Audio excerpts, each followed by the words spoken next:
Hello there. Ha! Welcome to another episode of Sips, Tips, and Snack, a show that's about wine. My name is Laura Shelby, aka Shell. Whoa, I just had a deja vu moment. That sounds like someone else I know. Nah. Anyway, this is a show that's about wine. I'm going to share with you many wines from all over the world. Also give you tips that have helped enhance my wine drinking experiences, and also give you simple snacks that you can enjoy with your wine, alone and or with friends. Because I believe that it shouldn't be about ceremony. We should have more time, more freedom to just relax and enjoy the simple pleasures of life. So stay with me as I take you on a journey. Now, today's wine is going to be pretty unusual, for some. Not for me, but then it may be quite familiar to others who may be watching.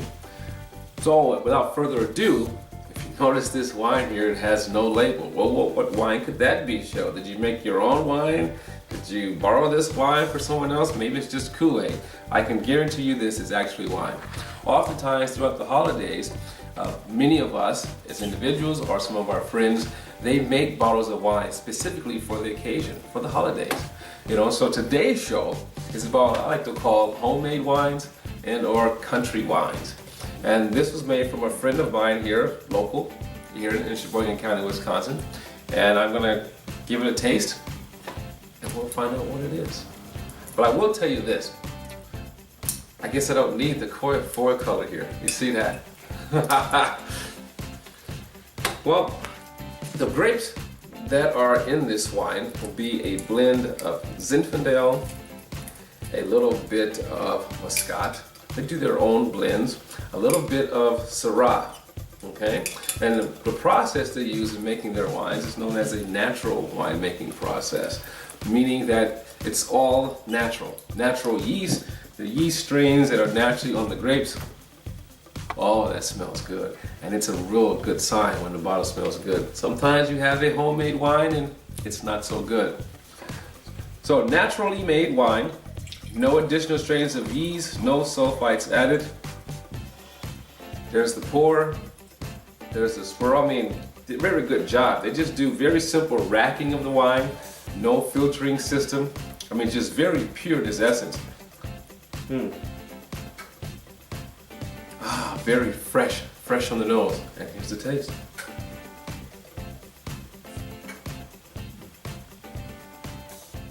Wow, that's really good.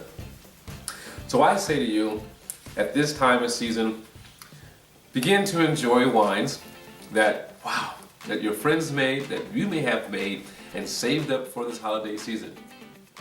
Enjoy yourself.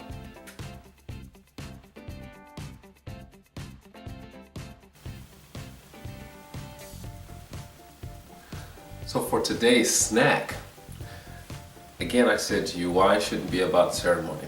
It should be a time that we spend time with guests, spend time with friends, or maybe even enjoy a movie or the scenery outside of that large window you may have in your home. So what I put together for myself to enjoy what I like to call country-made wine would be our table wine. I have a goat cheese mixed with a spicy tomato relish, simple slices of bread, head cheese. If you don't know what head cheese is, and some people have the stomach for it, but just a nice pork or minced pork meat in a gelatin. I just absolutely love it. Then I have bologna. Now who would have thought? 100% all beef bologna, but again, we're not setting a ceremony, very simple. A dry aged Italian salami. I have, if you can see this here, I have a chunk of smoked liverwurst. Goodness. Again, nothing out of the ordinary, nothing complex. And then I put together some simple skewers of a smoked sausage with potatoes and mushroom. Very, very simple. And you can't get any simpler than just a bowl of nuts and raisins. So let's start there. And see how it works with the wine. Wow. Something else I forgot to mention about the wine, what they do pretty unique is age the wines in bourbon barrels, which adds an extra bit of complexity and robust flavor, but still very light on the palate. So the nuts, fabulous with it. Now for the smoked liverwurst, slice of bread. I mean, these are the dishes that I've always enjoyed, and these are the simple things that when you have company coming over, you can just go to your neighborhood store or to the butcher, and it's all done. Oh, subtle smokiness from that, rich character, just like a pate. Another good match. I can't go wrong here. You know, since I'm eating alone, I can eat with my fingers and just enjoy the moment, enjoy the scenery. The dry aged sausage from salami. Another good match. That's 3 out of 3. Now, I'm gonna do the goat cheese with the spicy relish. You know, some of the pairings that you make, or some of the snacks you may have, it may even go with the wine. And that's okay. This isn't about ceremony. This isn't about having the perfect match. It's about experimenting. It's about you and your friends enjoying each other. Nice, rich, tangy goat cheese with the sweet and spiciness, the tomato relish.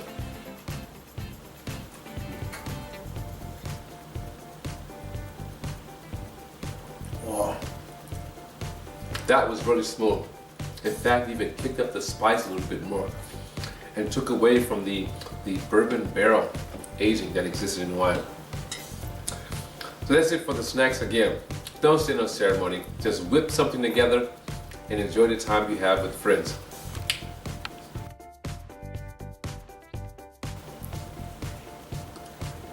And now for today's tip. With the holidays approaching, we would like to spend more time with each other. We live a busy schedule day to day, running here, running there, whether it be work, whether it be sports activities, exercise. But now is the time to relax and remind ourselves of the things that are most important. So for today's tip, I want you, or would like for you, to spend less time in the kitchen and spend more time with friends and family and enjoy those wonderful bottles of wine and those simple snacks and the time at the table. Salud.